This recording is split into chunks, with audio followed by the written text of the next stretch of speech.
In this video, I'll show you how to reset your TradingView chart back to the default settings.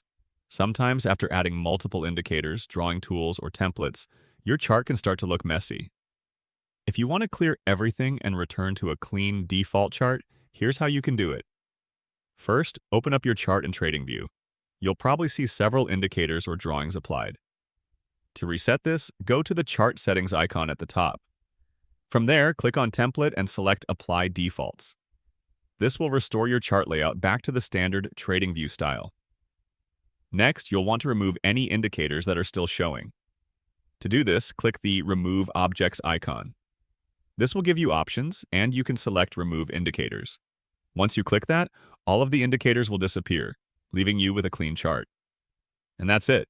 Your TradingView chart is now back to its default view with no extra indicators or templates applied. If you found this tutorial helpful, don't forget to subscribe to the channel and give the video a like for more TradingView tips.